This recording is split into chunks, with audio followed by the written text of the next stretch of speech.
할렐루야. 예수 그리스도 이름으로 하나님 말씀 증거하겠습니다. 우리 다 같이 하나님 말씀 사도행전 9장 20절부터 31절까지 말씀을 다 같이 찾겠습니다. 하나님 말씀 사도행전 9장 20절부터 31절까지 말씀을 저와 여러분이 한 절씩 교독하도록 하겠습니다.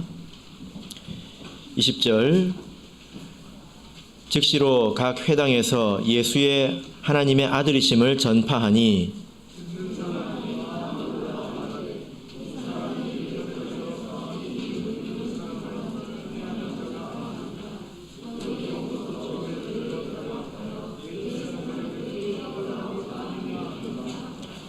사울은 힘을 더 얻어 예수를 그리스도라 증명하여 다메섹에 사는 유대인들을 굴복시키니라.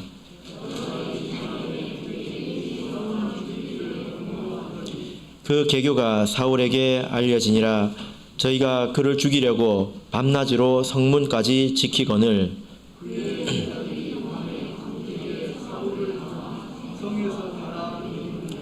사울이 예루살렘에 가서 제자들을 사귀고자 하나 다 두려워하여 그의 제자됨을 믿지 아니하니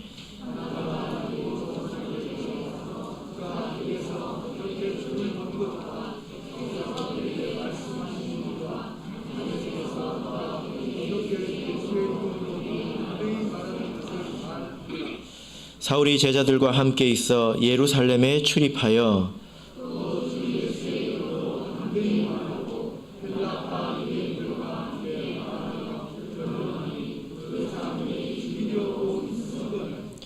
형제들이 알고 가이사랴로 데리고 내려가서 다소로 보내니라. 그리하여 온 유대와 갈릴리아와 사마리아 교회가 평안하여 든든히 서가고 주를 경외함과 성령의 위로로 진행하여 수가 더 많아지니라. 아멘. 네, 오늘 이 시간은 평안하여 든든히 서가는 교회라는 제목으로 하나님 말씀을 증거하겠습니다. 2023년 첫 안식일입니다. 오늘 이 또 하나님의 전에 이 안식일에 모여주신 우리 모든 성도님들을 축복합니다. 올 한 해도 더욱더 건강하시고 또 믿음이 성장하시고 또 범사에 잘 되고 강건하시기를 진심으로 바랍니다. 우리 성도님들께서 잘 되고 또 평안해야 또 교회도 잘 되고 평안하지 않겠습니까? 왜냐하면 우리 교회는 성도님들이 모인 곳이기 때문이죠. 2023년은 우리 이제 교회 표어를 정했는데요. 평안하여 든든히 서가는 교회입니다. 이미 이렇게 정한 바가 있습니다. 사도행전 9장 31절에 이 표현이 있죠. 예. 이 말씀을 가지고 주제를 정했는데요. 지금 이렇게 화요일 저녁마다 사도행전 말씀을 전하고 있습니다. 그런데 지난 시간까지 딱 이제 19절까지 했거든요. 근데 2023년 첫 안식일에 이 말씀을 만나게 되었습니다. 우리 성도님들께서는 우리 교회가 어떻게 되어가기를 원하십니까? 우리 성도님들께서는 우리 교회가 정말로 발전하고 또 성장하기를 원하시죠? 예, 그러시리라고 믿습니다. 2023년은 오늘 이 말씀과 같이 우리 교회가 평안하여서 더욱더 든든히 서가기를 진심으로 바랍니다. 자, 31절을 보시면 이 교회의 성장에 대해서 두 가지 방향으로 말씀을 하고 있는데요. 첫 번째는 든든히 서갔다라는 것이고 두 번째는 수가 더 많아졌다라는 것입니다. 두 가지 방향으로 교회가 성장했다고 말씀하고 있습니다. 그래서 첫 번째는 평안했기 때문에 든든히 서갔다라는 거죠. 평안했기 때문에 교회가 든든히 서갈 수 있었다는 것입니다. 이것은 교회의 어떤 내적인 그리고 또 질적인 그런 성장을 말합니다. 성도님들의 믿음이 성장하고 또 조직이 탄탄해져가고 또 사역이 활발해져가고 그래서 교회가 단단해졌다 이런 뜻이 되겠죠. 두 번째로 수가 더 많아졌다라고 하는 것은 교회의 양적인 그런 성장을 말합니다. 이 말씀을 보면 주를 경외함과 성령의 위로로 진행하여 수가 더 많아졌다라고 말씀하고 있습니다. 그러니까 우리 성도님들이 주님을 경외하는 그런 마음을 가지고 앞으로 나아갔다는 것입니다. 그리고 또 성령의 위로가 있었기 때문에 또 앞으로 나아갈 수가 있었다는 것입니다. 그래서 결과적으로 어떻게 되었습니까? 숫자가 많아졌다는 것입니다. 그래서 양적인 성장이죠. 그래서 우리 교회가 질적으로 이렇게 또 양적으로 성장하는 것은 함께 있는 것이고 또 같이 연결되어 있는 것입니다. 우리 교회가 이렇게 질적으로 또 양적으로 성장하기를 바랍니다. 어떤 교회를 가보니까 이런 교회가 있더라고요. 사람 수는 적은데요, 그 성도들의 믿음이 아주 단련이 되어 있었습니다. 그리고 아주 헌신적입니다. 그래서 마치 시계에 이렇게 톱니바퀴가 큰 톱니바퀴도 있고 또 작은 것도 있지 않습니까? 근데 각자 이렇게 모양이 다르지만 서로 맞물려서 얼마나 이렇게 잘 돌아가는지, 또 시계의 톱니바퀴는 쉬지 않고 돌아가지 않습니까? 꼭 그런 것처럼 착착착착 이렇게 교회가 움직이고 있는 것을 보았습니다. 그러니까 활발하고 또 생기가 넘쳐 흘렀겠지요. 예. 그래서 제가 보면서 신앙생활을 저렇게 즐겁게 할 수 있구나. 제가 도리어 배울 정도였습니다. 그런 교회는 시간이 지나면 어떻게 될까요? 시간이 지나면 성장하게 되어 있습니다. 왜냐하면 그럴 수밖에 없죠. 그래서 제가 우리 이제 교회에서 목회를 하면서 저는 사실 양적인 성장에 있어서 크게 부담을 느끼거나 또 강조해 본 적이 별로 없는 것 같습니다. 여러분 그렇지 않습니까? 제가 막 여러분들에게 뭐 양적으로 숫자가 많아져야 된다고 부담을 드린 적이 거의 없었던 것 같습니다. 왜 그럴까요? 왜냐하면 이것은 결과이기 때문입니다. 그래서 과정이 충실하면 결과는 언제나 만족스럽고 또 하나님께 감사할 수 있기 때문에 과정은 우리의 것이지 않습니까?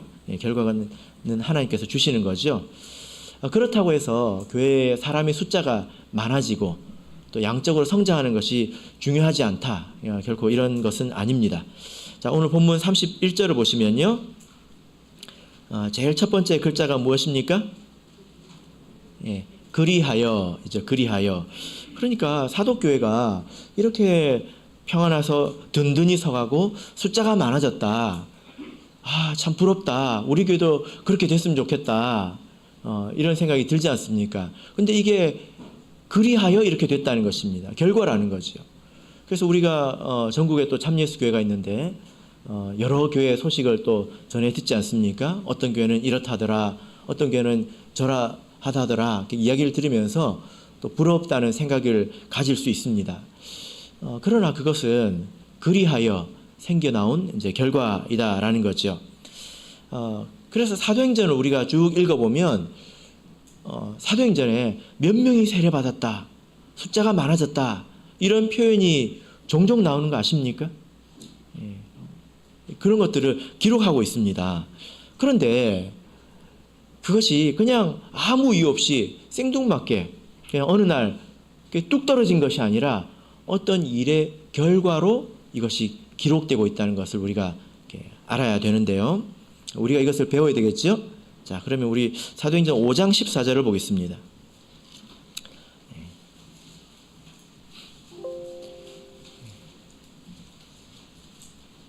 사도행전 5장 14절 같이 읽겠습니다. 사도행전 5장 14절 읽겠습니다. 시작. 믿고 주께로 나오는 자가 더 많으니 남녀의 큰 무리더라.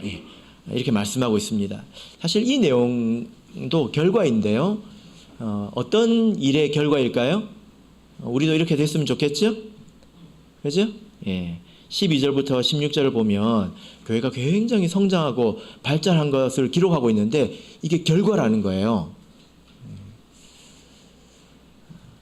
어떤 일의 결과일까요? 그래서 5장 1절부터 11절을 보시면 우리가 아주 잘 아는 내용이 나옵니다. 바로 아나니아와 삽비라의 이야기죠. 그런 사람들이 죽었을 때, 사람들이 그런 일에 대해서 두려워했을 때, 그때 교회가 성장했다는 것입니다. 구약에 이와 비슷한 사건이 있는데 어떤 사건이 떠오르십니까? 여호수아에 보면 아간이라는 사람이 죽었죠. 그죠? 이스라엘 백성이 가나안에 들어가지고 전투했습니다. 그래서 그때는 하나님께서 우리와 함께 하신다라는 그런 믿음을 가지고 싸워서 진다고 생각을 해본 적이 없어요. 그렇게 생각을 하지 않았습니다. 그런데 아주 작은 성, 얼마나 작은지 성 이름이 아이예요. 아이같이 작은 성이에요. 그래서 그 성에 올라가서 싸웠는데 졌습니다. 큰 전쟁에서 진 것도 아니고 작은 전쟁에서 졌으니까 지는 일이 있을 수 있지. 그렇게 생각하지 못했어요. 그 일로 인해서 이스라엘 백성이 하나님이 우리와 함께 하시나? 여기에 대해서 의문이 생겼다는 거예요. 그래서 그 본문을 읽어보면 백성의 마음이 녹아내려가지고 물처럼 되었다라고 이야기하고 있습니다. 얼마나 그 일로 충격을 받았는지 마음이 다 녹아내려가지고 물처럼 되었다는 것입니다. 하나님께서 그들과 함께 하시지 않아서 그렇게 된 것이 아니라 사실 이유가 있었죠. 어떤 한 사람이 하나님께 불순종했다는 것입니다. 죄가 있었다는 거예요. 그래서 그 사람을 드러내어서 제거했을 때 승리하게 되었습니다. 그리고 계속 승리했죠. 그죠? 우리가 교회에 평안하여 든든히 서가는 교회, 현수막 붙인다고 해서 교회가 든든히 서가는 게 아닙니다. 우리가 바란다고 해서 교회가 든든히 서가는 게 아니라 성경을 통해서 배워야 합니다. 우리가 이 성경을 읽었을 때 무엇을 배울 수가 있습니까? 어떻게 해야 성도들의 믿음이 자라고 어떻게 해야 교회가 발전하는가? 교회에서요, 죄를 죄라고 말해야 합니다. 무서워가지고 죄를 죄라고 말을 못하면요, 믿음이 떨어지고 교회가 잘 안 됩니다. 교회가 식어져 갑니다. 그러면 그 안에서 신앙생활하는 나는 절대로 뜨거워질 수가 없어요. 그죠? 그래서 과거의 죄를 잘 청산하고 또 죄를 죄라고 말할 때 그때 교회가 하나님께서 함께 하시고 성장하는 것입니다. 자, 6장 7절을 보겠습니다. 사도행전 6장 7절. 자, 보겠습니다. 자, 여기도 보면 아주 읽기 좋은 그런 말씀이 있죠. 자, 사도행전 6장 7절 읽겠습니다. 시작. 하나님의 말씀이 점점 왕성하여 예루살렘에 있는 제자의 수가 더 심히 많아지고 허다한 제사장의 무리도 이 도에 복종하니라. 여러분, 이 말씀이, 하나님의 말씀이 점점 왕성하여 부산에 있는 제자의 수가 더 심히 많아지고 이렇게 적혀 있으면 얼마나 좋겠습니까? 그죠? 그런데 이 일도 결과라는 것입니다. 그냥 뿅 하고 생겨난 것이 아니라 결과이죠. 그래서 앞에 있는 사건이 무엇인지 봐야 합니다. 어떤 일입니까? 원망하는 일이 있었죠. 그런데 어떤 일을 잘하기 위해서 일꾼을 세웠습니다. 그래서 교회는요, 일꾼을 잘 세워야 합니다. 성령이 충만하고 믿음이 충만하고 이런 사람들이 열심히 일을 나누어서 잘할 때 교회가 발전합니다. 슈퍼스타 한 명 있다고 해서 잘 되는 게 아니라 일을 잘 나눠야 된다는 것입니다. 그래서 일꾼이 중요하다는 거죠. 이렇게 우리가 교회가 성장하고 발전하는 데는 성경을 통해서 우리가 배울 수 있는 것이 있다라는 것입니다. 이것이 교회 성장 이론이죠. 세상에 보면 기업이 잘 되고 그리고 장사가 잘 되려면 세상에서는 마케팅이라는 걸 배웁니다. 학교에 가서 장사는 이렇게 해야 된다. 막 그런 걸 연구하지 않습니까? 교회는 그런 걸 배우는 게 아니라 성경에서 배워야 합니다. 결국에는 하나님께서 함께 해주셔야 사람들의 마음이 뜨거워지고 따뜻해지고 마음이 열리고 그렇게 되잖아요. 하나님의 말씀을 우리가 봐야 된다는 것입니다. 그래서 교회 성장은 절대로 막연하지 않습니다. 해야 될 것을 하면 우리의 믿음이 자라고 그리고 열매가 맺히게 됩니다. 그러면 기뻐서 우리의 믿음이 더 자라게 되죠. 그죠? 자, 그래서 오늘 이제 9장에 이르러서 오늘도 31절에서 교회가 평안하여 든든히 서가고 또 진행하여 수가 더 많아졌다라고 말씀을 하고 있는데, 여기에도 이유가 있습니다. 어떤 일의 결과로 교회가 이렇게 변하게 되었을까요? 자, 우리가 말씀을 봐야 되겠죠? 자, 20절부터 22절까지를 다시 읽겠습니다. 20절에서 22절 말씀을 같이 읽겠습니다. 시작. 즉시로 각 회당에서 예수의 하나님의 아들이심을 전파하니 듣는 사람이 다 놀라 말하되, 이 사람이 예루살렘에서 이 이름 부르는 사람을 잔해하던 자가 아니냐. 여기 온 것도 저희를 결박하여 대제사장들에게 끌어가고자 함이 아니냐 하더라. 사울은 힘을 더 얻어 예수를 그리스도라 증명하여 다메섹에 사는 유대인들을 굴복시키니라. 예. 자, 여기 보면 이 오늘 본문의 중심이 되는 사건은 바로 사울이라는 사람이 회심한 거죠. 이 사울이 나중에 바울이 되지 않습니까? 그래서 구약에 있는 사울 왕과 헷갈리지 말아야 되겠죠. 이 사울이 나중에 바울이 됩니다. 그가 다메섹으로 올라가는 길에, 예수 믿는 자들을 핍박하러 올라가는 길에 예수님을 만나고 눈이 멀어버리게 됩니다. 시력을 잃어버리게 되죠. 근데 아나니아라고 하는 그런 제자에게 안수받고 눈에서 비늘이 샥 벗겨져 가지고 눈을 보게 됩니다. 그리고 세례를 받고 이제 입교하게 되죠. 입교한 후에 그가 무엇을 했는가 이렇게 말씀을 하고 있는데요. 자, 19절을 보시면 음식을 먹음에 강건하여지니라. 왜냐하면 바울 사도가 눈이 멀었을 때 사흘 동안 금식했거든요. 그래서 하나님께 기도했습니다. 그리고 눈을 뜨고 나서 이제 음식을 먹었다는 것입니다. 그리고 나서 뭐 했습니까? 사울이 다메섹에 있는 제자들과 함께 며칠 있을새, 다메섹에 자기가 잡으러 왔던 그 사람들과 같이 지냈다는 것입니다. 며칠 동안. 뭘 했을까요? 뭘 했을까요? 우리가 머릿속으로 영화 한 편을 만들어 볼 수가 있습니다. 아마도 바울 사도가 예수님에 대해서 되게 듣고 싶어 했을 것 같습니다. 그리고 그동안에 교회에 수많은 이적 기사들이 또 있었지 않습니까? 은혜의 일들이 있지 않았습니까? 열린 마음으로 그때 예수님에 대해서 듣고, 또 교회가 어떻게 어떤 일을 겪어왔는지 그런 일을 막 들으면서 계속 무릎을 치면서 그랬냐 해가지고 무릎에 멍이 들었을 것 같아요. 제가 머릿속으로 영화 한 편을 만들어 봤습니다. 그렇게 제자들과 즐거운 시간, 또 은혜로운 시간 이렇게 나눴겠죠. 제자들도 위로를 많이 받았을 것 같아요. 이 바울이라고 하는 사람이 그렇게 회심하는 것이 얼마나 제자들에게 또 힘이 되었겠습니까? 그리고 이어서 바울 사도가 뭘 하죠? 자, 20절을 보시면 뭘 하고 있습니까? 즉시로 뭐 합니까? 각 회당에서 예수 그리스도의 복음을 전하고 있습니다.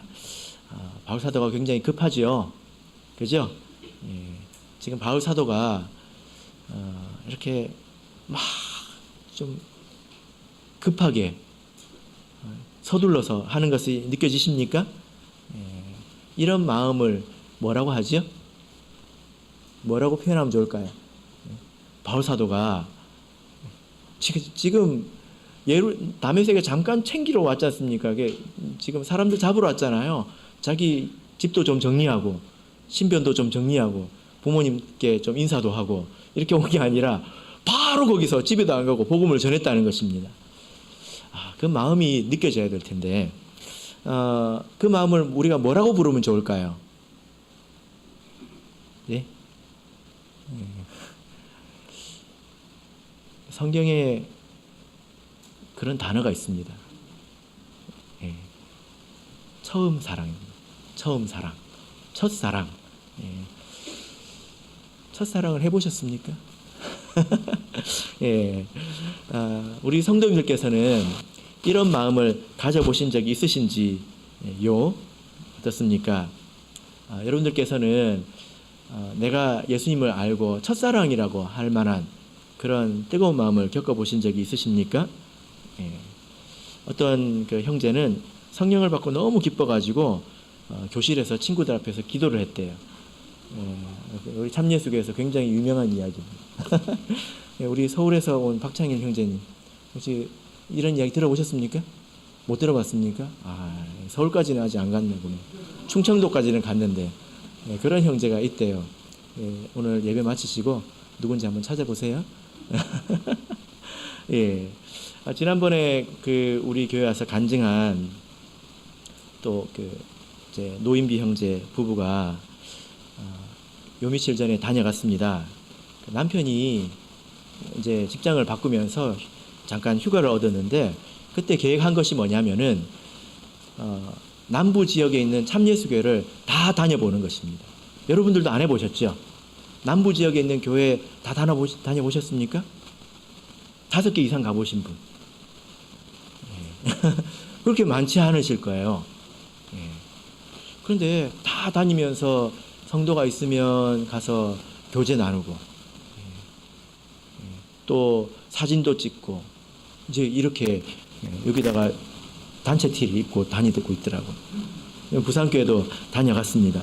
그래서 이제 이 교회를 알게 되고 또 진리를 알게 된 것이 얼마나 기뻤던지 이제 그렇게 하시고 있더라고요. 그래서 처음에는 뭐라고까지 하셨냐면 우리 참예수교회 성도들은 차에다가 전부 참예수교회 로고를 달고 다녀야 된다. 왜 그럴까요? 다니다 보면 주차했을 때 사람들이 그걸 보고 검색이라도 해볼 수 있잖아요. 왜냐하면 자기들이 몰랐기 때문에 들어보지도 못했기 때문에 그런 이야기를 했습니다. 여러분 우리가 정신을 차리고 생각해 보면 이게 당연한 것 아닙니까? 안 그렇습니까? 내가 하나님을 몰랐는데 하나님을 모르고 내가 사는 것이 그냥 잘 사는 것인 줄 알고 살았는데 하나님이 정말 계시다면 하나님이 계시다면 뭐도 있습니까? 천국도 있고 지옥도 있지요. 그죠? 그러하다면 내가 이걸 정말 알았다면 마음이 뜨거워지는 것이 지극히 정상이지 않습니까? 네. 저도 처음에 교회 와서 제가 이전에는 하나님이 있는지 없는지 몰랐습니다. 교회 와서 보니까 성령을 받고 보니까 진짜 하나님이 계시더라고요. 그래서 그때는 제가 성경에 대해서 몰랐습니다. 성경에 대해서 모르는 정도가 아니라 성경책 순서도 몰랐어요. 성경에 무슨 책이 있는지도 잘 몰랐습니다. 그런데도 하나님이 계시고 또 하나님께서 우리가 죽으면 영원한 천국과 지옥이 있다라는 그것만으로도 내가 지금 어떻게 살아야 되는지 답을 얻기가 그렇게 어렵지는 않았습니다. 모태신앙으로 태어나신 분들도 있지요. 자연스럽게 하나님을 믿으신 분들도 있는데요.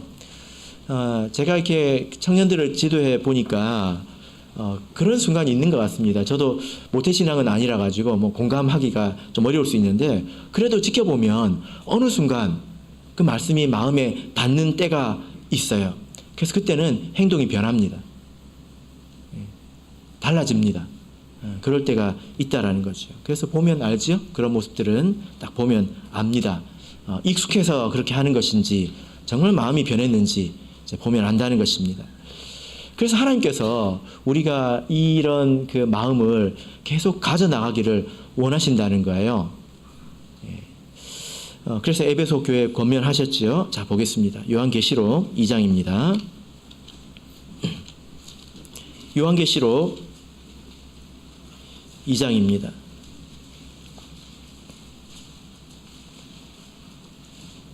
4절 5절 읽겠습니다. 요한계시록 2장 4절 5절. 자, 우리 같이 읽겠습니다. 시작. 그러나 너를 책망할 것이 있나니 너의 처음 사랑을 버렸느니라. 그러므로 어디서 떨어진 것을 생각하고 회개하여 처음 행위를 가지라. 만일 그리하지 아니하고 회개치 아니하면 내가 내게 임하여 내 촛대를 그 자리에서 옮기리라. 예. 이제 우리 하나님께서 처음 사랑을 버렸다고 책망하고 계시고 회개하고 그 처음 행위를 가지라고 말씀하고 있습니다. 여러분 한번 생각해 보세요.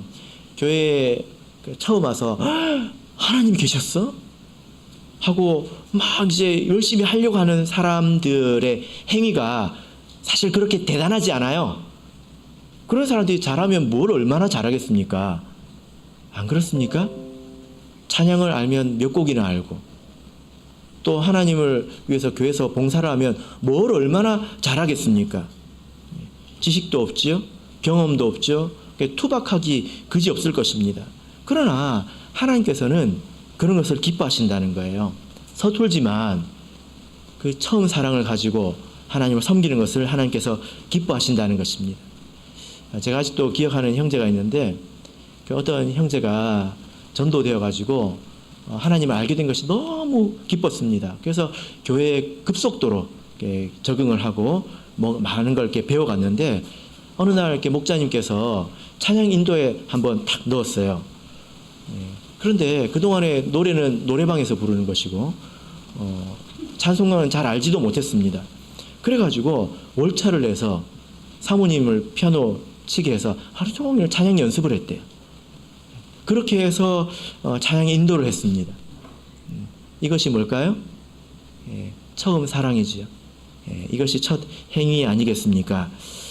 그런데 우리가 생각해 보면 여러분 우리가 지금은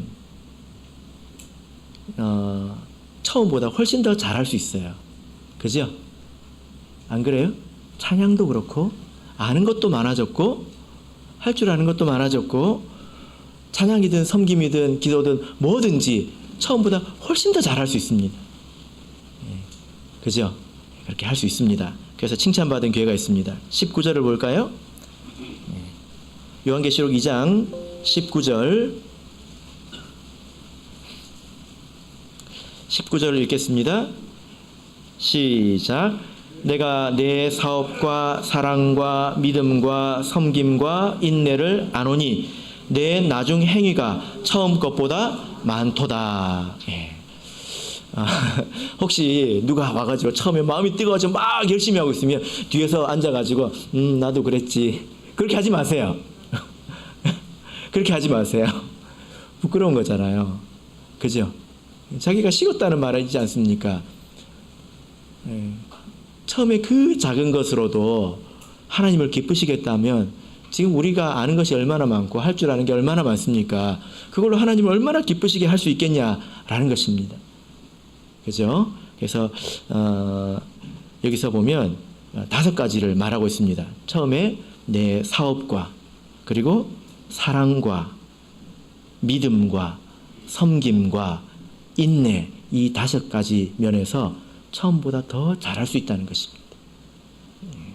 바라옵기는 우리 2023년에는 처음 사랑을 회복하시고 또 나는 아직 첫사랑이라는 걸 느껴보지 못했다. 그러면 꼭 배우셔서 처음 사랑을 해보시길 바랍니다. 그리고 처음 사랑보다 더 나은 행위를 가지시는 저와 여러분이 되시기를 바랍니다. 그래서 우리 오늘 또 첫 안식일이니까 좌우에 계신 우리 성도님들에게 축복을 한번 해보도록 하겠습니다. 뭐라고 축복할까요? 처음 사랑을 회복합시다. 뭐 부끄럽습니까? 자, 옆에 계신 분들 눈을 바라보시고 자, 인사하겠습니다. 시작.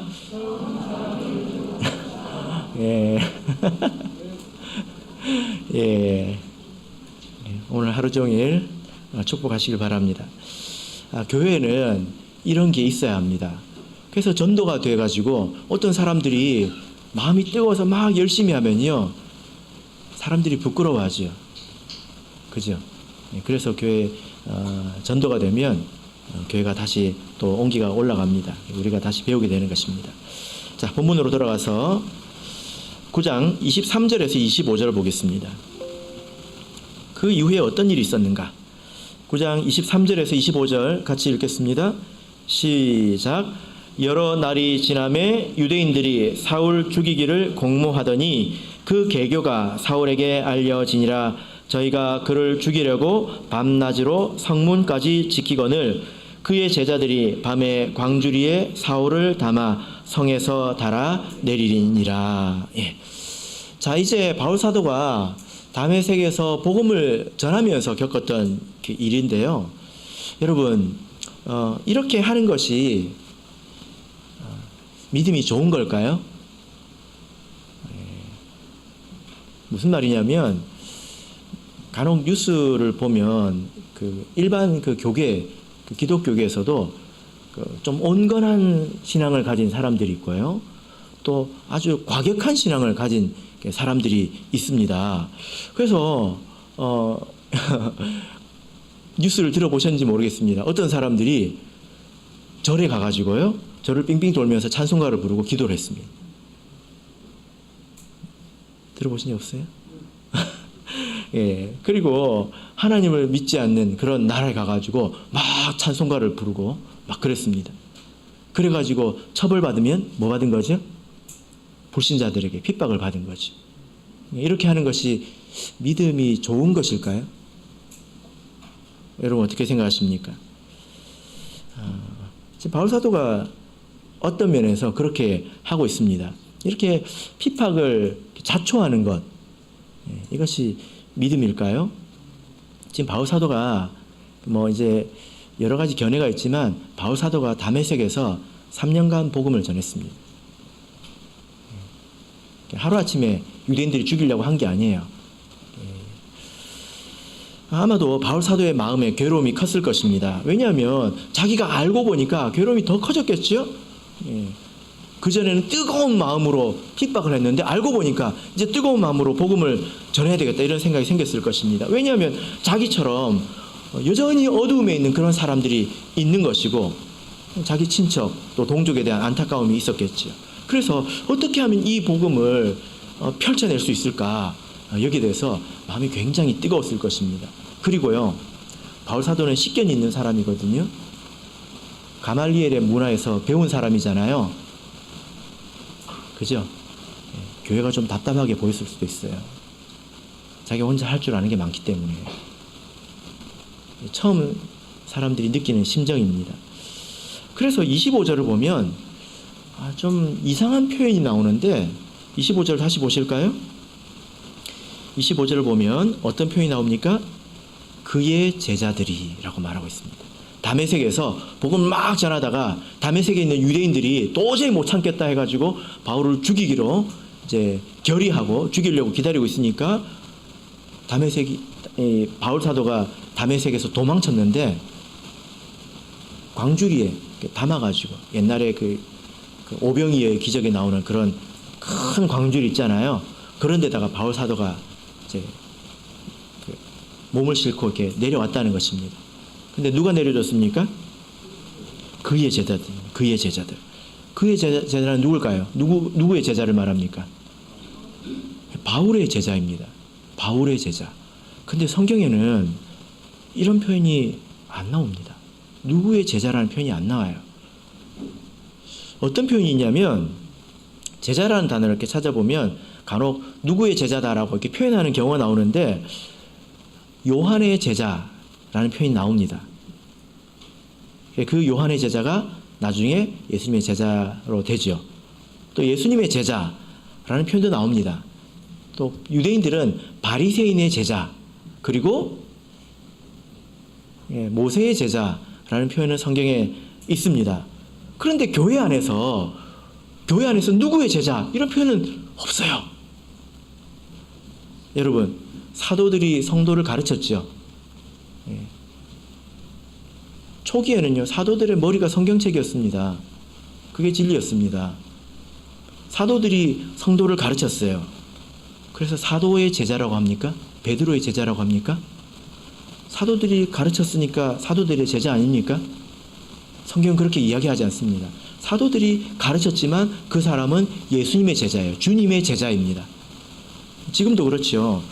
지금도 그 어떤 목자님이 여러분에게 가르쳤다고 해서 그 목자님의 제자는 아니잖아요. 같이 주님의 제자이지 않습니까? 그런데 여기서 그의 제자라고 말하고 있습니다. 어떤 상황일까요? 이것은 아주 애매하고 또 위험한 그런 상황인 것입니다.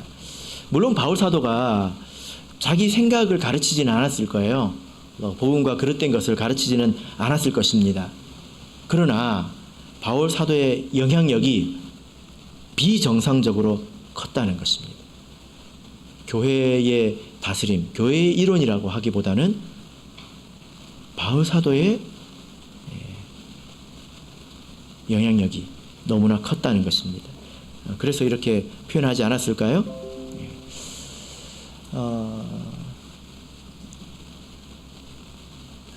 이때 당시에는요, 그 뛰어난 사람들이 자기 제자를 두는 것은 일반적인 일이었습니다. 그래서 가말리엘이라고 하는 사람도 제자가 있었고 그랬죠. 근데 바울 사도가 그걸 교회 안에서 했다는 거예요. 그래서 어떻게 됐을까요? 바울 사도가 땅으로 내려오는 게 두 번이 나옵니다. 여기서 또 한 번 나오죠. 첫 번째는 언제입니까? 다메섹으로 올라갈 때 땅으로 한번 내려가죠. 또 여기서 땅으로 한번 내려옵니다. 그가 높아지는 듯 했지만 하나님께서 그를 내리셨습니다. 그래서 우리도 이 말씀을 가지고 교훈을 삼아야 되는데, 우리는 예수님의 제자가 되어야 되지 사람을 지나치게 따르고 사람을 그리워하고 사람을 섬겨서는 안 됩니다. 우리는 예수님의 제자가 되어야 합니다. 그리고 예루살렘에 가서도 복음을 전하는데요, 어떻게 전했을까요? 그 결과가 비슷하죠? 자, 29절 30절을 보겠습니다. 29절 30절, 자, 우리 같이 읽겠습니다. 시작. 또 주 예수의 이름으로 담대히 말하고 헬라파 유대인들과 함께 말하며 변론하니 그 사람들이 죽이려고 힘쓰거늘 형제들이 알고 가이사랴로 데리고 내려가서 다소로 보내니라. 예. 바울 사도가 열심히 지금 복음을 전하고 있습니다. 바울 사도가 열심히 복음을 전했는데 교회는 어떻게 했습니까? 어떻게 했습니까? 집으로 보내버렸어요. 질문하겠습니다. 교회가 잘한 걸까요? 못한 걸까요? 바울 사도가 열심히 복음을 전했으면 교회가 도와서 같이 핍박받고 막 그래야 해야 되는 거 아닙니까? 교회가 잘한 거예요? 못한 거예요?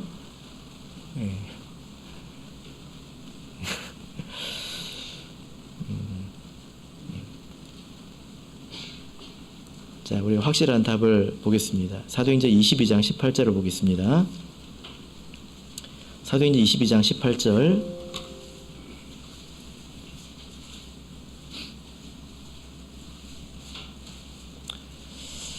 사도행전 22장 18절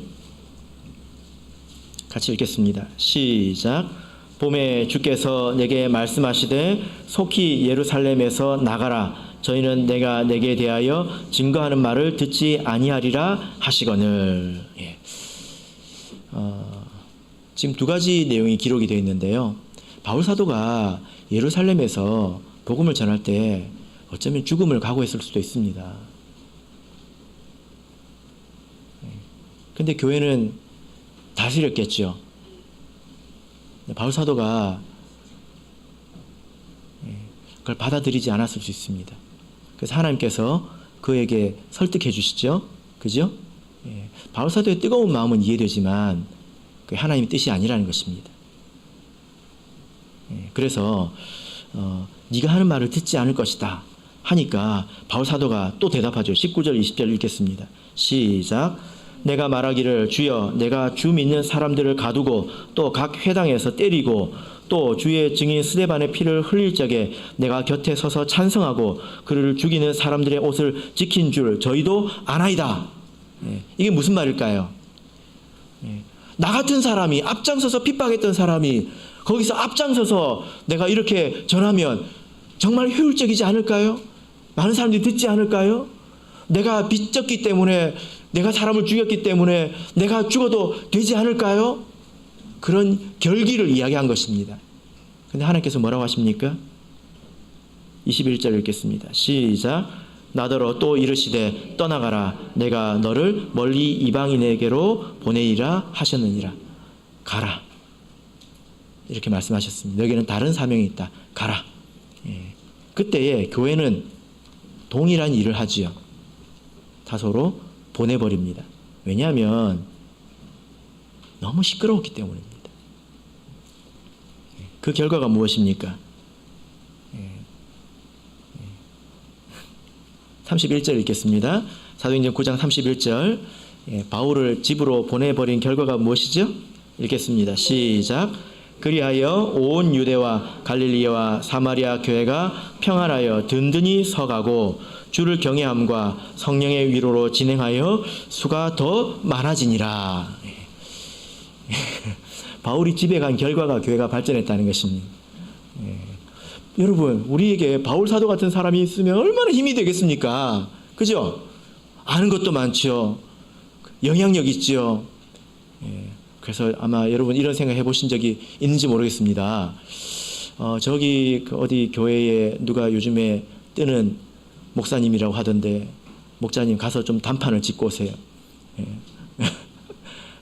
머리를 그러면서 그 사람이 회심하고 막 와가지고 하면 얼마나 좋을까요? 근데 바울 사도가 집에 간 결과가 교회가 발전했다는 것입니다.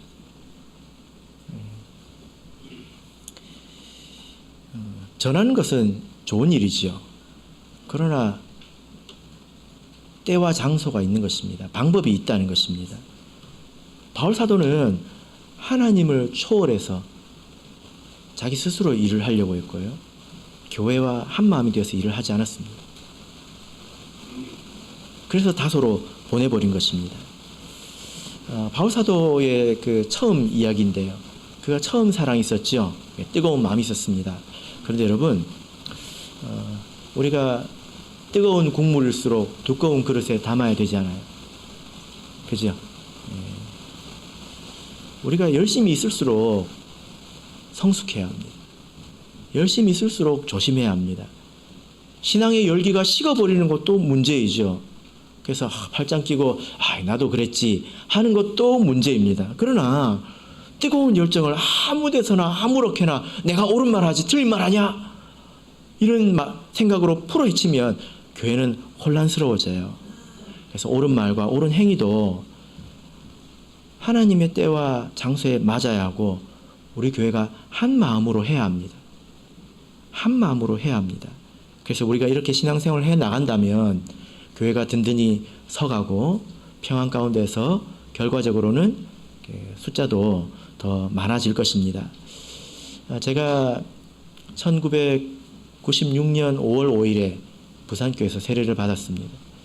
그리고 2002년 여기 이제 학교를 다니고 그리고 군대도 이제 갔다 오고 2002년 12월쯤에 제가 거제도로 떠났습니다. 근데 제가 그때쯤에 기억이 이렇게 나는데요. 그때 복천동 그 교회가 가득 찼습니다. 그래서 자리가 모자라 가지고 철 의자를 이렇게 둬서 예배를 드렸습니다. 그때 제 기억으로 안식일 오전에 100명이 넘었어요. 근데 그때는요, 주 5일제가 아니어서 학생들이 교회 안 왔습니다. 오후가 되면 학생들이 40-50명이 또 따로 청년 반 예배를 드렸습니다. 우리 지섭이 형제 막 이만할 때. 예. 그랬죠? 근데 20년이 지나서 이제 2022년 결과를 보니까 안식일 오전 예배 평균 출석 인원이 82명이었습니다. 우리가 가야 될 길이 있다는 것입니다. 예. 지금까지지만 우리가 하나님의 말씀을 이제부터 배워서 힘써야 됩니다. 무엇에 힘써야 합니까? 처음 마음을 가지려고 해야 합니다. 예. 그래서 하나님께서 회개하라고 하셨습니다. 처음 마음을 잊어버렸다면 회개하라고 하셨습니다. 그리고 두 번째는 우리가 한 마음이 되어야 합니다.